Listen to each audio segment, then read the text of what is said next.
Hello friends, কেমন আছো সবাই? আমার আরেকটি ভ্লগে আপনাদের সকলকে স্বাগতম জানাই। এই ভিডিওটা নর্থ গোয়ায় থাকাকালীনের। আর আমরা যে দুটি হোটেল নিয়েছিলাম সেই দুটো হোটেলেই সুইমিং পুলের অ্যাক্সেস ছিল। তো এটা নর্থ গোয়ার পুলটা হোটেলের।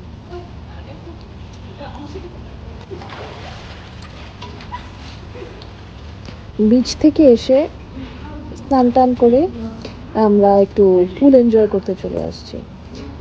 যদিও পুলে একদিনেই গেছিলাম, কেননা সারাটা দিন ঘুরতেই বিচেসে আর আদার্স জায়গাগুলোতে ঘোরাতেই সময় চলে গেছে।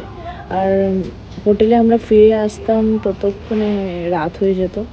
আর ওখানটার রুলস ছিল মর্নিং 9টা থেকে রাত 6টার মধ্যে পুল অ্যাক্সেস করতে হবে। আর আমরা ফিরেই আসতাম রাত 9টার দিকে, 9:30টার দিকে। তো ডিনার করে আর তারপরে এতটা টায়ার্ড থাকার পর পুল অ্যাক্সেস করার থাম্বনেইলে যেটা দেখলেন যে আমাদের গোয়াতে এসে টাকা সব ডুবে গেল, সেটা এখানেই বুঝতে পারবেন কিভাবে ডুবলো। ভিডিওটা লাস্ট অব্দি দেখতে থাকুন, সব টের পাবেন।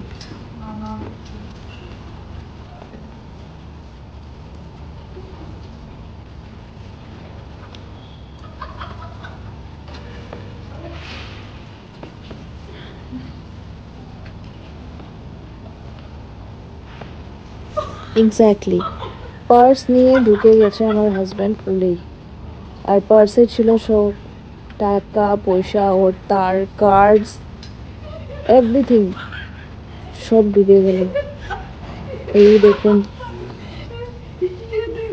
কিভাবে সে ভুলে যেতে পারে পার্সটা নিচে প্যান্টে। এইভাবে আমাদের টাকা সব পুলেই ঢুকে গেছিল। তারপর এগুলোকে হেয়ার ড্রায়ার দিয়ে শুকালাম, অনেক কষ্ট হলো। সো এটাই ছিল আমাদের ভিডিও, জলে আমাদের টাকা ডুবে যাওয়ার। আশা করি ভিডিওটা দেখে খুব এনজয় করলেন। আর এরপর আমরা পুলের থেকে উঠে গেছি, তারপরে পার্স নিলাম, পার্সটাকে গিয়ে শুকালাম। তাহলে আজকে ভিডিওটা এইটুকুই থাক। আর ভিডিওটা আমার ভালো লাগলে please subscribe, like and share করবেন। Take care and love you all. Bye by.